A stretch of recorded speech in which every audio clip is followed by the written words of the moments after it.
11월 24일 새벽 기도회 말씀입니다. 오늘 본문은 욥기 19장 말씀입니다. 1절부터 29절 마지막 절까지 읽겠습니다. 욥이 대답하여 이르되 너희가 내 마음을 괴롭히며 말로 나를 짓부수기를 어느 때까지 하겠느냐. 너희가 10번이나 나를 학대하고도 부끄러워 아니하는구나. 비록 내게 허물이 있다 할지라도 그 허물이 내게만 있느냐.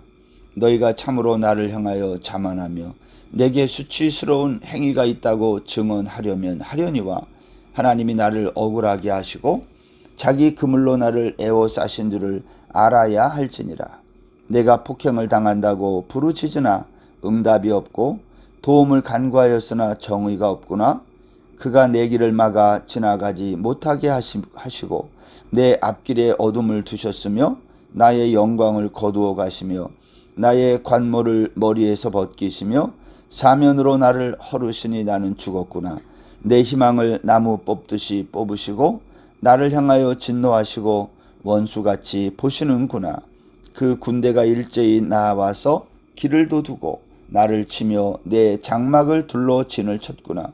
나의 형제들아 나를 멀리 떠나게 하시니 나를 아는 모든 사람이 내게 낯선 사람이 되었구나.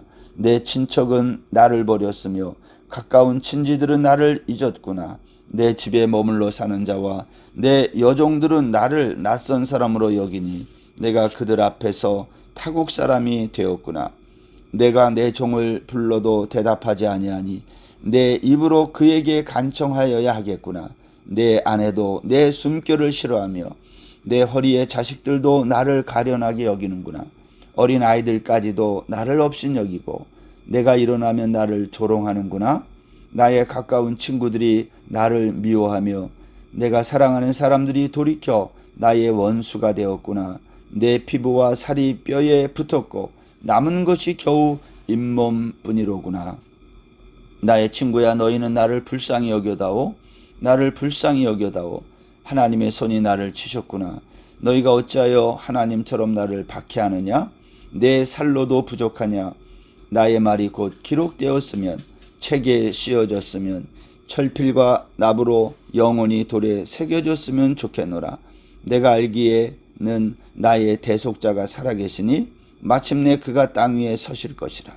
내 가죽이 벗김을 당한 뒤에도 내가 육체 밖에서 하나님을 보리라. 내가 그를 보리니 내 눈으로 그를 보기를 낯선 사람처럼 하지 않을 것이라. 내 마음이 초조하구나. 너희가 만일 이르기를 우리가 그를 어떻게 칠까 하며 또 이르기를 일의 뿌리가 그에게 있다 할진대 너희는 칼을 두려워할지니라. 분노는 칼에 형벌을 부르나니 너희가 심판장이 있는 줄을 알게 되리라. 아멘. 욥기 19장 오늘 본문의 말씀은 빌닷의 그 공격에 대한 욥의 답변입니다. 오늘 욥은 1절 이하에서 그렇게 말을 해요. 너희가 내 마음을 괴롭히며 말로 나를 짓부수기를 어느 때까지 하겠느냐. 빌닷이 말했는데 너희가 내 마음을 괴롭힌다 그랬어요. 빌닷과 나머지 친구들 모두를 다 싸잡아서 하는 말이죠. 너희가 말로 나를 이렇게 괴롭히고 짓부수기를 언제까지 하겠느냐? 3절에 너희가 10번이나 나를 학대하고도 부끄러워 아니하는구나. 너희들은 너희들이 하는 짓을 부끄러워하지도 않는다는 거예요. 그래서 4절에 이렇게 말하죠. 비록 내게 허물이 있다 할지라도 그 허물이 내게만 있느냐. 무슨 말인가요? 글쎄 너희들이 말하는 것처럼 내가 잘못했다고 치자. 나에게 허물이 있다고 치자는 거예요. 그러나 그러한 잘못과 허물이 나에게만 있느냐? 너희들에게는 없느냐? 그렇게 말을 하는 거예요. 이 말은 이런 거죠. 너희들이 지금 나에게 하는 이 모든 말들은 옳은 것처럼 보이지만 사실은 옳지 않다는 거죠. 왜 그러면 나에게만 이러한 재난이 있어야 되느냐? 너희들에게도 있어야 되지 않느냐는 거예요. 왜냐하면 너희들의 허물도 나의 허물과 똑같으니까. 그러면서 욥은 현재의 상황에 대한 자신의 이해를 설명하기 시작합니다. 여러분, 우리 인생에 있어서 가장 힘든 게 뭐냐면 현재 나에게 일어나는 상황에 대한 이해, 현재 왜 이러한 일이 일어나고 있는지를 내가 모르면 그것이 더 힘들고 어려운 거예요. 왜 이러한 일이 일어나고 있는지를 알면, 그 원인을 알면 해결책을 준비할 수가 있는데, 도대체 왜 나에게 이러한 일이 일어나는지를 모르면 그것이 우리를 더욱 힘들게 하고 고통스럽게 한다는 겁니다. 그런데 욥은요, 현재 자신의 상황에 대한 이해를 이렇게 말을 합니다. 6절에 보세요. 하나님이 나를 억울하게 하시고 자기 그물로 나를 애워 싸신 줄을 알아야 할지니라. 욥은 친구들에게 이렇게 말을 하는 거죠. 지금 현재 나의 이와 같은 상황은 하나님이 나에게 하신 거야. 하나님이 나를 억울하게 하신 거다. 자기 그물로 나를 애워 싸신 줄을 알아야 된다. 현재 나에게 일어난 이 모든 재난의 원인은 하나님에게 있다. 하나님이 하신 일이다. 오늘 욥은 그것을 알고 있었던 것입니다. 그러면 욥이 이해하고 있는 자신의 상황, 자신의 고난, 고통의 정도가 어떠한 것이었을까요? 그는 하나님 앞에 탄식을 쏟아내요. 그럼에도 불구하고 그는 너무 힘들고 어려웠다는 거죠. 7절에 보면 내가 폭행을 당한다고 부르짖으나 응답이 없고. 여러분, 내가 지금 폭행을 당하고 있습니다. 어려움을 겪고 있습니다. 악인으로부터 내가 공격을 받고 있습니다. 하나님께 그렇게 부르짖었는데 하나님이 응답이 없다는 거예요. 여러분, 우리가 하나님 앞에 간절히 기도했는데 그 기도가 응답되지 않을 때 그것처럼 고통스러운 게 없어요. 마치 하나님이 안 계신 것 같고요, 하나님이 나를 버리신 것 같다는 느낌이 들 때 그것처럼 우리를 절망에 빠뜨리는 일이 없다는 거예요. 오늘 욥이 그 얘기를 하는 거죠. 내가 부르짖었지만 응답이 없다는 거예요. 도움을 간구했지만 정의가 없어요. 8절, 그가 내 길을 막아 지나가지 못하게 하시고 내 앞길에 어두움을 두셨으며. 욥은 자신의 앞길을, 가는 길을 하나님이 막고 어둠을 두셨다고 오늘 말하고 있는 거예요. 비록 내 인생이 어두워요. 계속 하는 일마다 안 돼요. 근데 왜 이런 일이 일어나는지를 알아요. 그러면 그것은 얼마든지 견딜 수 있는 거예요. 왜냐하면 원인을 아니까. 그럼에도 불구하고 욥이 당하고 있는 이 고난의 정도는요, 도를 넘어섰다는 거예요. 여기 9절 이하를 더 읽어보면요, 나의 영광을 거두어 가시고 나의 관모를 머리에서 벗기고 사면으로 나를 헐으시니. 한쪽만 문제가 생기면 얼마든지 그것을 막아보겠는데 사방이 무너지면요, 그것은 끝장나는 거 아니죠. 욥은 그러한 상황에 빠졌다는 거예요. 그래서 나는 죽었구나. 욥의 상황은 완전한 죽음이라는 거예요. 더 이상의 희망이 없어졌다는 거죠. 왜? 하나님이 나에게 이러한 일을 하시고 있기 때문에. 11절 보세요. 나를 향하여 진노하시고 원수같이 보시는구나. 그 군대가 일제히 나와서 길을 도두고 나를 치며 내 장막을 둘러 진을 쳤구나. 완전히 준비하여 나를 공격하는 하나님이 나에게 보내시는 이 재앙을 우리가 이길 수 없고 막아낼 수 없다. 그래서 나는 죽었다. 이것이 욥이 하나님을 향하여 탄식하는 거죠. 여러분, 우리가 한 가지 오해해서는 안 되는 것은 욥은 지금 이거 자기가 당하고 있는 것에 대해서 불평하고 있는 게 아닙니다. 왜 이러한 일이 일어났는지를 말하고 있는 거죠. 자기의 상황이 얼마나 절망적인지, 얼마나 자기가 탄식 가운데 있는지를 오늘 고백하고 있는 것입니다. 뿐만 아닙니다. 욥에게 있어서 힘들고 어려웠던 것은 주변의 모든 사람들이 자기를 떠나고 자기는 이방인처럼 낯선 사람이 되었다는 그러한 느낌이고 생각이에요. 여기 13절에 보세요. 나의 형제들이 나를 멀리 떠나게 하시니 나를 아는 모든 사람이 내게 낯선 사람이 되었구나. 하나님은 욥의 주변에 있는 친구들도 다 떠나게 하시고 욥을 낯선 사람으로 만들었다는 거예요. 내 친척은 나를 버렸으며 가까운 친지들은 나를 잊었구나. 15절에는 자기 집에 사는 사람들, 종들도 나를 낯선 사람으로 여기니 내가 그들 앞에 타국 사람이 되었구나. 여러분, 사람이 욥이 그렇게 의인으로 많은 사람들의 정말 사랑 속에 행복한 삶을 살다가 하루아침에 이 재난을 당하고 고난을 당하고 있을 때 욥은 어떤 생각을 했을까요? 나 혼자구나. 아무도 나를 돕는 사람이 없구나. 심지어는 17절 이하에 보면 내 아내도 내 숨결을 싫어하며 내 허리의 자식들도 나를 가련하게 여기는구나. 어린아이들까지도 나를 업신여기고 나를 조롱한다. 욥의 주변에는 아무도 욥을 돕는, 욥을 위해서 위로할 수 있는 그러한 사람이 아무도 없다는 거예요. 그래서 결국 욥은 이렇게 자기의 상황을 이렇게 말했어요. 20절, 내 피부와 살이 뼈에 붙었고 남은 것은 겨우 잇몸뿐이로구나. 그것은 자기의 상황이, 육체적인 상황이 얼마나 고통스러운지를 표현한 거예요. 피부와 살이 뼈에 붙었고 거의 죽음의 직전에 이르렀다는 거 아니에요? 남은 것은 잇몸밖에 없다. 욥이 당한 고난이 얼마나 컸는지 그의 이가 다 빠지고 잇몸만 남았다. 저는 오늘 여기 20절에서 욥의 피부가 살이 뼈에 붙었고 남은 것은 잇몸밖에 없다는 이 말씀을 보면서 생각나는 한 사람이 있어요. 참 마음이 아픈 이야기지만 제가 오랫동안 교제하고 있는 한 형제가 이제 투병 생활을 하고 있는데 그 항암 치료를 받으면서 얼마나 그것이 독했는지 이 치아가 다 빠져가지고 잇몸밖에 남지 않아요. 그러니까 음식을 또 제대로 못 먹고, 저는 욥의 고통이 이 정도라는 것을 이번에 욥기를 보면서 다시 생각했어요.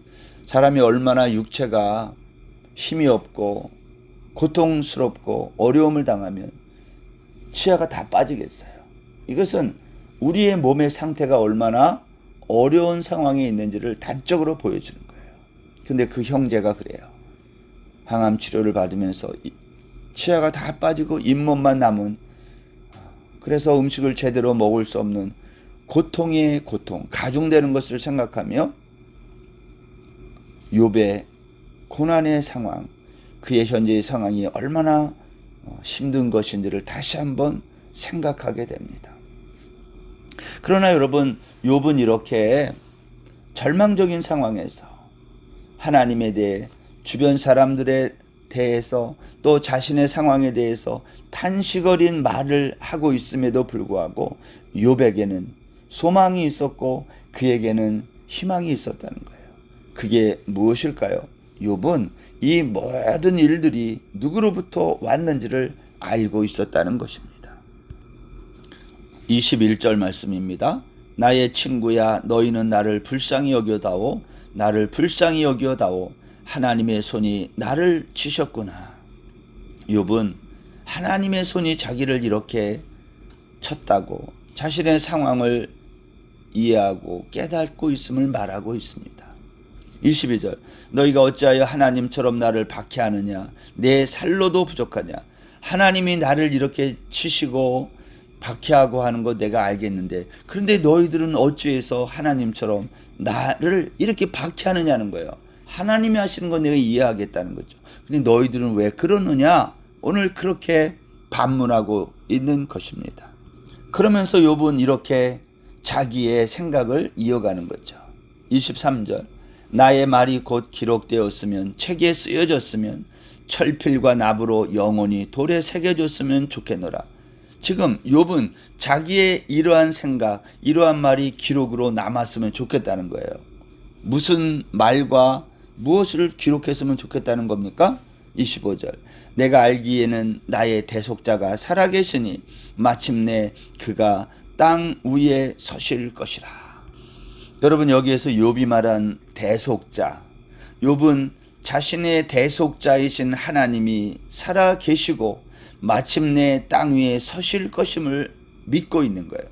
대속자라는 말이 무슨 말입니까? 나를 대신하여 속해준 사람, 나의 모든 값을 대신 치러주신 분, 하나님이 욥의 모든 이 문제에 대해서 대속자로 마침내 땅 위에 서실 것이다. 심지어 내가 가죽이 벗겨짐을 당한 뒤에도, 이 말은 죽은 다음에도 내가 이 육체가 죽고 썩어서 없어진다 해도 그러나 하나님이 나의 대속자로 마침내 서실 것이다. 여러분, 이것은 놀라운 욥의 신앙 고백이 아닐 수 없어요. 비록 내가 살아있는 동안 내가 이렇게 고통을 받다가 내가 죽는다 해도 괜찮다는 거예요. 왜?